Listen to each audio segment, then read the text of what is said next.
আমি বিজিবিএসে বলেছিলাম, কিন্তু হাউসে বলা হয়নি।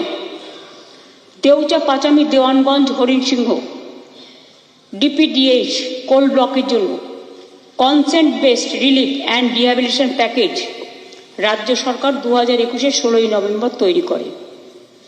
কোল ব্লকের মোট 3,370 একর 70.64 একর এলাকায় মোট 4,838টি পরিবার রয়েছে, যার মধ্যে 90% বেশি পরিবার প্রকল্পের পক্ষে লিখিতভাবে সম্মতি দিয়েছেন।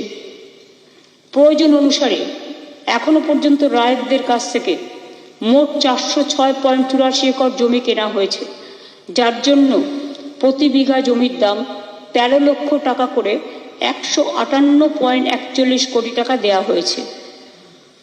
প্যাকেজের অংশ হিসাবে আমরা 1,424 জনকে সরকারি চাকরিও প্রদান করেছি। প্রতি পরিবারে একজনকে চাকরি, 877 জনকে জুনিয়র পুলিশ কনস্টেবল এবং 547 জনকে গ্রুপ ডি পদে।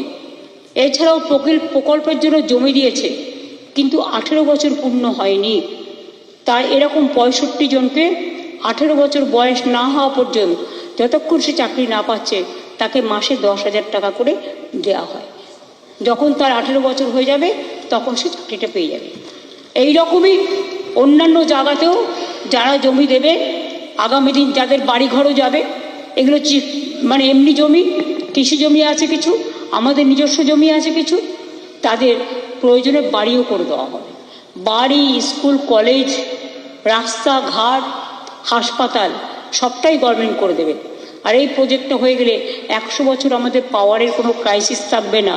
আর শুনতে হবে না লোডশেডিংয়ের সরকার আর নেই দরকার,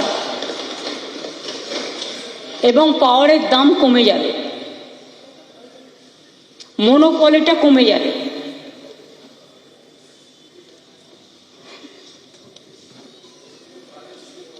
দারিদ্র্য দূরীকরণের ক্ষেত্রে আমরা দৃষ্টান্তমূলক কাজ করতে পেরেছি।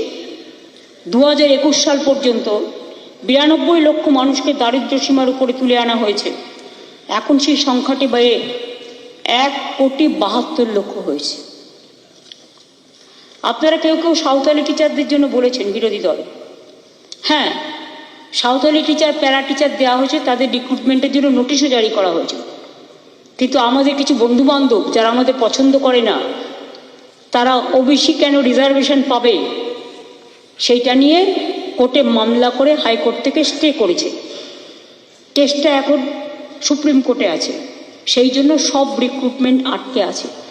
কারণ আমাদের নিয়ম ছিল তাদের নিয়ে করা, আমি তাদের বঞ্চিত করতে পারি না। তাই যতক্ষণ এটা ফয়সালা না হচ্ছে, রিক্রুটমেন্টটা দেরি হচ্ছে, because of my common friends from opposition.